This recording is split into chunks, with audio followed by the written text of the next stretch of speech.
Hi, welcome to another episode of Webcam Sessions.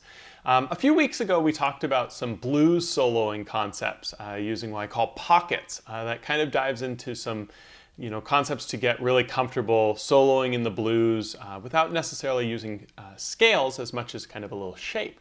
If you haven't seen that video already, please check it out. But today we're going to be learning something a little bit more basic with the blues and soloing. And this is kind of a fun one for every uke player, no matter what skill level. We're going to learn how to solo in 4 different keys by only learning one thing. What that is when we take our ukulele, we have 4 strings, right? We've got G, C, E, and A, whether or not we're high G or low G.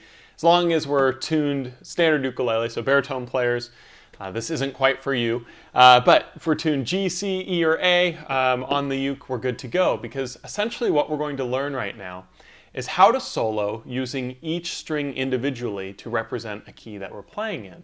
So what this means is if you're jamming with some people and they're playing the blues in the key of G, which is our G string, or the key of C, like our C string, or the key of E, which is very popular on guitar, like our E string, or the key of A, on our A string, which is very popular on the uke. It's also what we worked on in the previous video.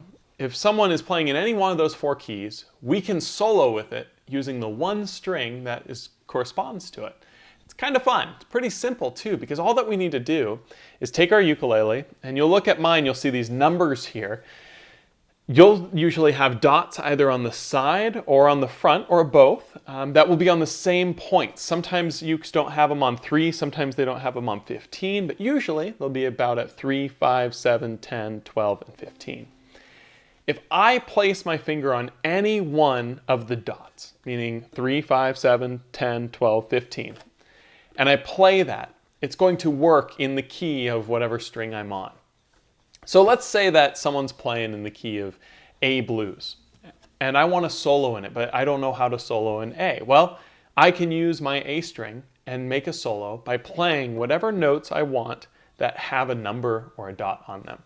So I play my open A, then I can go to 3, 5, 7, 10, 12, 15. Right? And a combination of that. So now I'm going to make a little solo here, just playing some random orders with these. I might use some slides, hammer-ons, and pull-offs, different embellishments, which we did work on in an episode you can check out right here. But I'm going to essentially make a little solo now. So.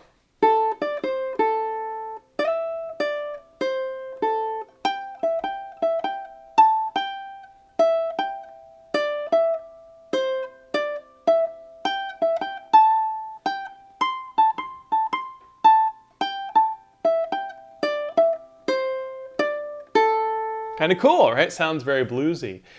I can do the exact same thing now. Let's say people are playing in the key of E. Well, I can do the same thing on my E string, and now I'm in the key of E, right?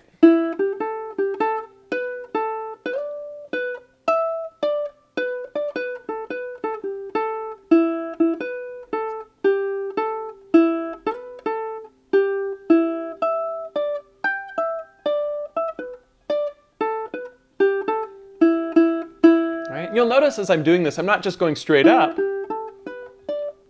and back down. I'll try and mix it up. One of my favorite things to do is maybe you start on a note and then you go up 2, and then down 1, up 2, down 1, up 2, down 1, up 2, right? And different combinations of that. Maybe I go down 2, up 1. Whatever you'd like. It's going to sound good, because what we're doing right now is we're playing what's called a pentatonic scale, which will work in the blues and it'll also work in a lot of other styles of music. And there's no such thing as a wrong note in it, which is really quite cool, especially when we're playing in keys that we're not used to soloing in.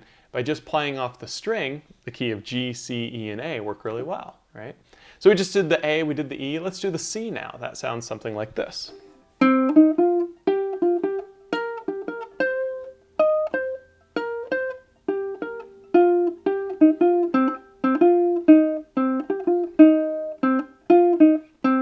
Cool, right? Now the G.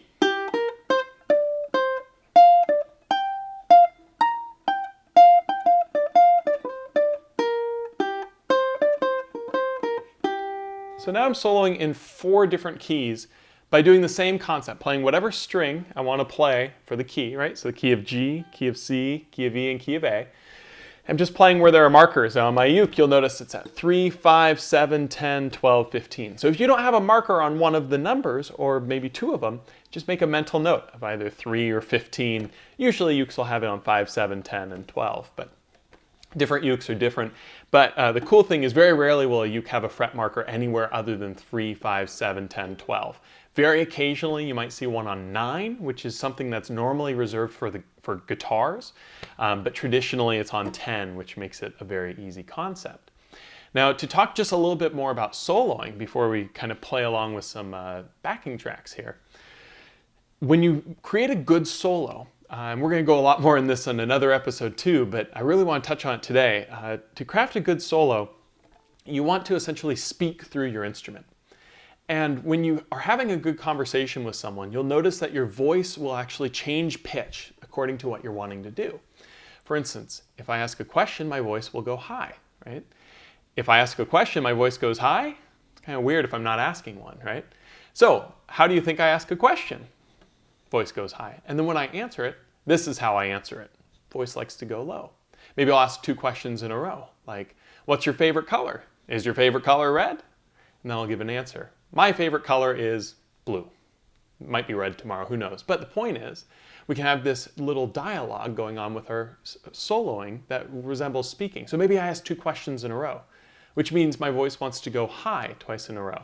So using the A string, I'm going to solo, I'm going to ask 2 questions. And the way I'm going to do that is I'm going to start on a note, I'm going to go up, and then I'm going to go up again. And then I'm going to answer the question, I'll go back down. Right? So here's me asking my 2 questions and then giving my 1 answer.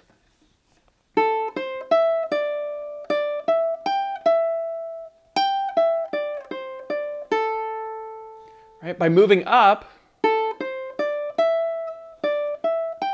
and then moving back down, I can create a question. And it doesn't need to be the same thing twice, right?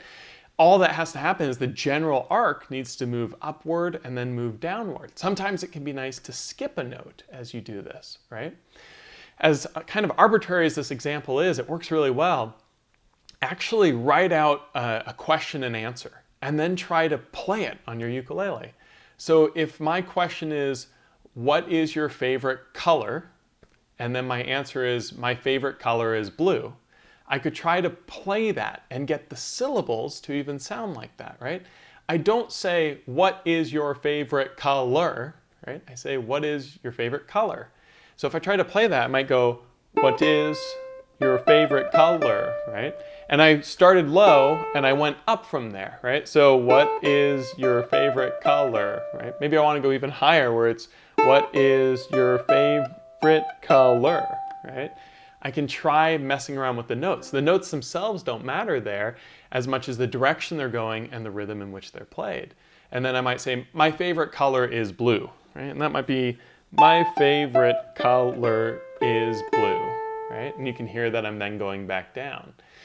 It's really fun to mess around with these little elements of timing because so often when people are soloing, they try to play every note exactly even. Try to do something like this. Right? And every single note has the same duration, right? But if we use some syllables,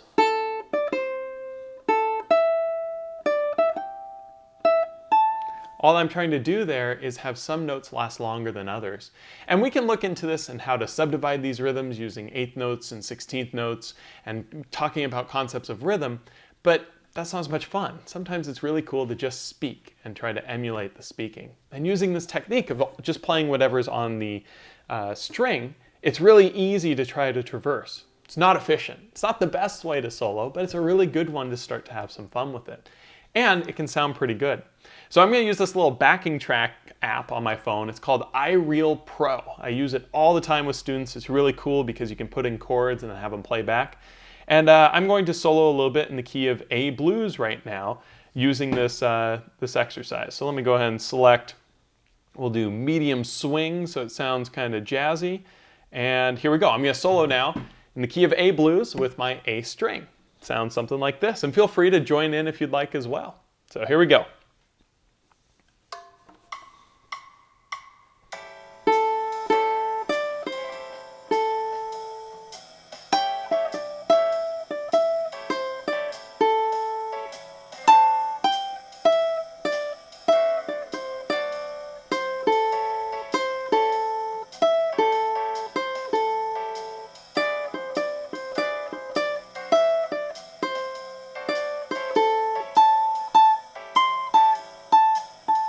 right?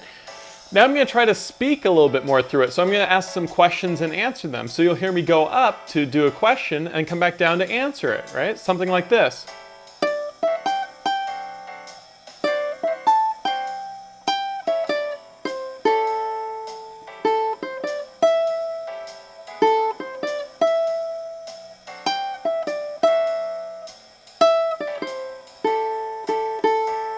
Pretty cool, right? So now let's go ahead and just to show this off, let's do it in a different key. Let's do it in the key of C. And so all that I'll do is do the same exercise with my C string. And that could sound something like this.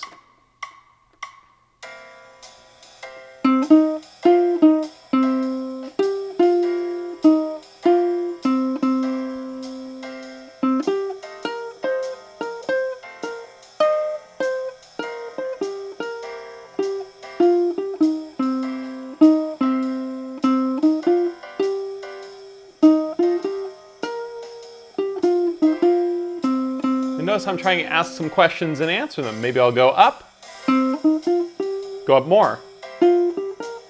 Now maybe I'll go back down.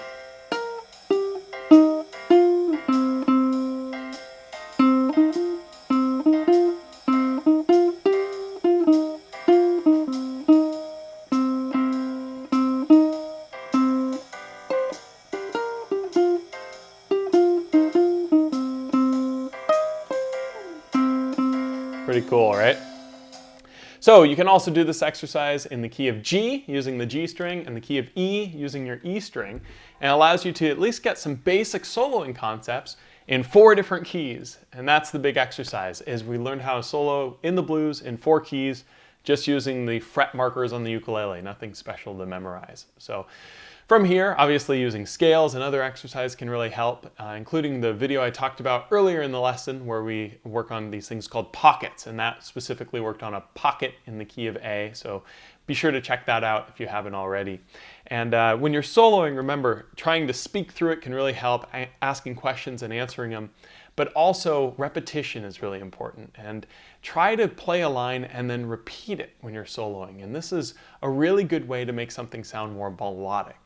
When you picture or rather, what's the word for picture for hearing? You can't visualize hearing. That's a topic for another day. But when you try to imagine a song that's really catchy, you'll notice the melody will repeat. So a good solo likes to repeat too. So sometimes that means just playing the same thing over and over.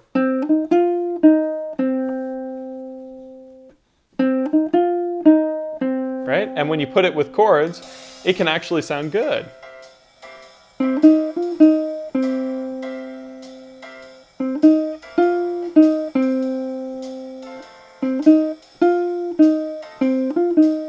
Small variations, have it ask a question, then have it answer it. Kind of cool, right? So try to mess around with it, see what sort of things you can think up using these 4 different strings playing in 4 different keys, and I hope it helps you soloing in the blues some. Be sure to check out next week for another episode of Webcam Sessions, and I'll talk to you soon. Have a great week.